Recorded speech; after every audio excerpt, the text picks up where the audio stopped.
Good morning student. आज आपण stress in composite section याच्यावर आपण प्रॉब्लेम वगैरे बघणार आहेत. ठीक आहे, तर बघूत आपण सुरुवात करू आता की कंपोजिट सेक्शन काय असतं. बघा, कंपोजिट सेक्शन म्हणजे काय, एक पेक्षा दोन मटेरियल एकाच याला एका मेंबरला अटॅच असणे.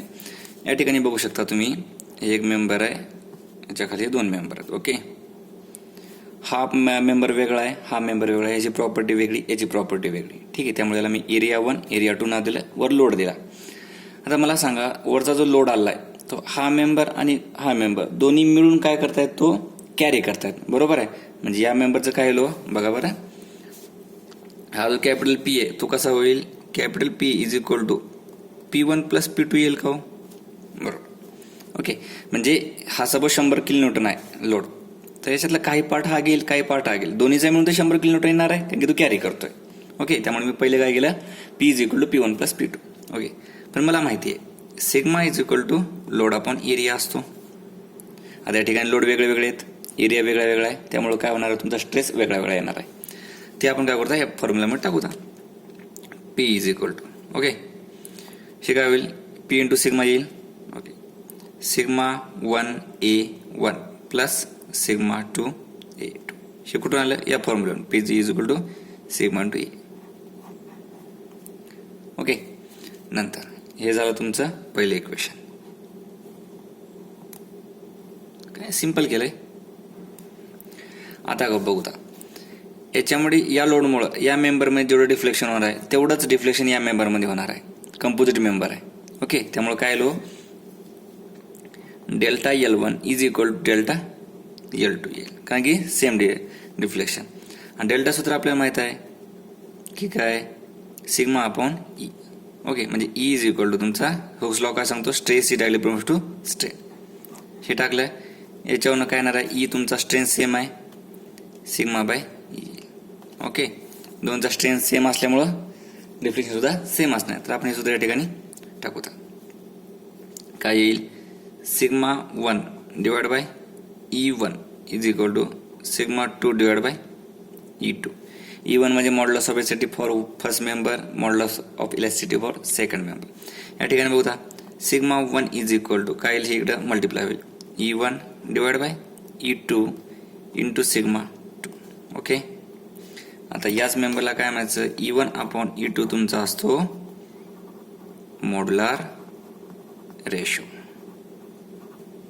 ओके, म्हणजे काय येईल, sigma 1 is equal to M into sigma 2.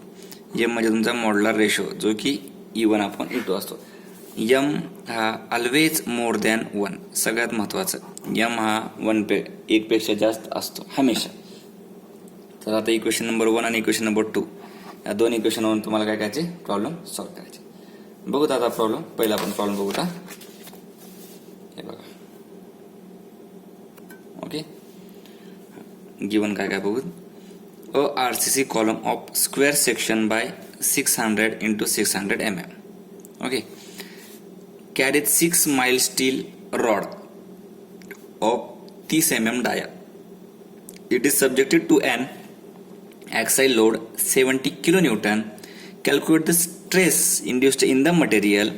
Take ES म्हणजे modulus of elasticity for steel 2.1 into 10⁵ MPa and modulus of elasticity for concrete 0.14 into 10⁵ MPa. बघा, RCC कॉलम सेक्शन आहे, काढूत. ठीक आहे, डायमेन्शन आहे 600 mm इंटू 600 mm. ओके, किती बार आहेत, 6 बार आहेत, 1 2 3 4. आता बाकी दोन तुम्ही कुठे सुद्धा दाखवू शकता, 5 6. ओके, बाकी तुमचं काय, कॉन्क्रीट आहे. ठीक आहे, कॉन्क्रीट करून टाकलं, बाकी तुमचं कॉन्क्रीट आहे. हे तुमचं काय आहे, स्टील बार आहेत 6. 6 नंबर ऑफ 30 mm 5. बघा, टोटल कॉन्क्रीट आहे. आता मग काय गिवन बघूता,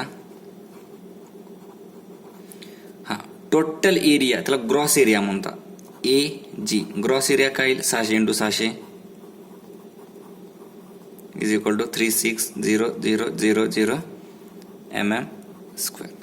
ओके, आता काय करू आता स्टीलचा एरिया काढून घेतो. Separate steel area of steel किती आहेत 6 बार आहेत. कितीचा डायमीटर आहे 30चा. π/4 गुणिले 30चा स्क्वेअर.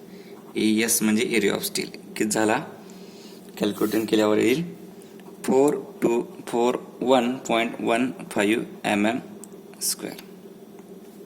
ओके, आता कॉन्क्रीटचा एरिया कसा काढणार तर टोटल ग्रॉस मधनं तुम्ही स्टीलचा कमी करा. काय राहील तुमचा कॉन्क्रीटचा. Simple area of concrete AC कसा काढणार टोटल ग्रॉस एरिया मधनं तुम्ही स्टीलचा एरिया कमी करा. निघून जाईल 36000 minus 4241.15 how much 35578.85 mm square. Okay ठीक आहे, हे झालं. आपण एवढं सध्या काढून घेतलं. हा लोड गिवन आहे. लोड किती आहे P is equal to 70 kilo newton convert into newton. Okay, आता काय तुमचा ES आणि EC गिवन आहे.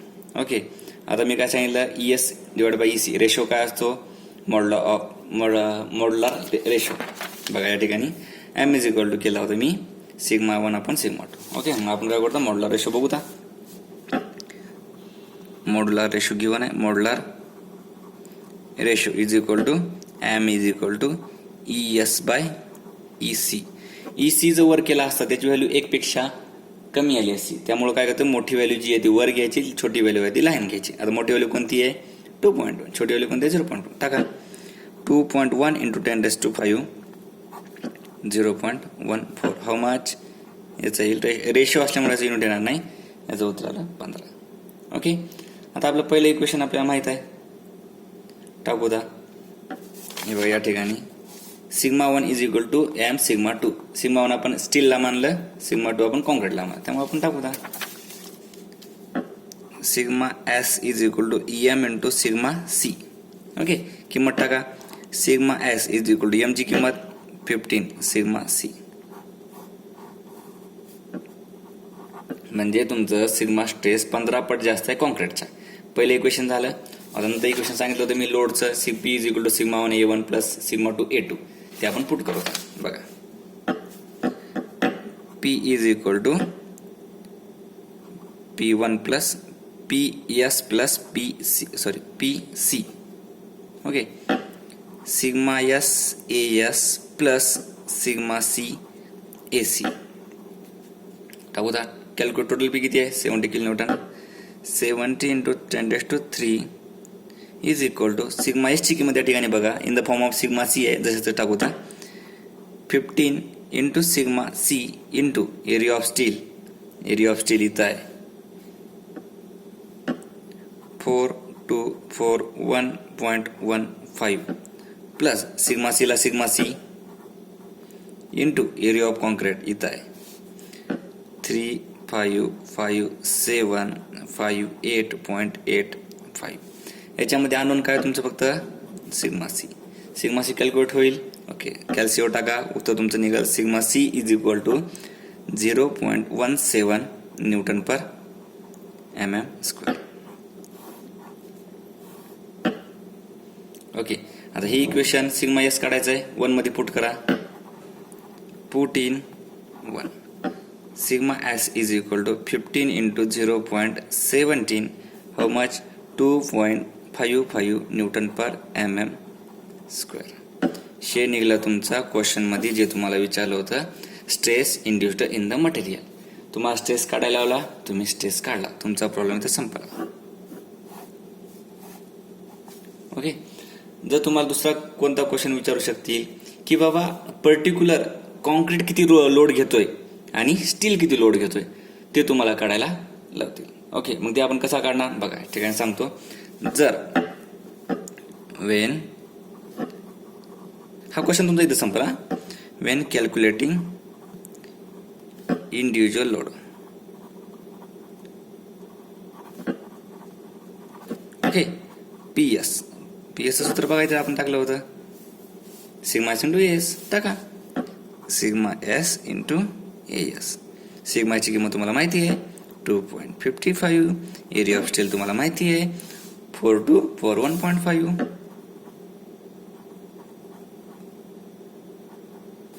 आलं होतं तुमचं न्यूटनमध्ये निघेल. सेम तुम्हाला कॉन्क्रीट काढायचं असेल तर सिग्मा सी AC काढा इज इक्वल टू सिग्मा सीची किंमत 0.17 इंटू एरिया ऑफ कॉन्क्रीट 35558.85.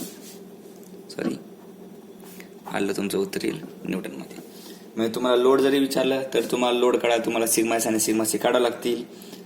तुम्हाला नुसतं स्ट्रेस विचारलं तर तुम्ही डायरेक्ट हे काढणार. तर अशा पद्धतीनं हे तुमचा प्रॉब्लेम तुम्हाला विचारू शकतात. हमेशा विचारतात. तर याच्यामध्ये काही डाऊट्स असतील तर कमेंट बॉक्समध्ये तुम्ही टाकू शकता. ठीक आहे. तर असेच व्हिडिओ तुम्हाला पाहिजे असेल तर तुम्ही चॅनलला सबस्क्राईब करा. ठीक आहे. जर काही डाऊट असेल तर तुम्ही कमेंट बॉक्समध्ये टाका. थँक्यू.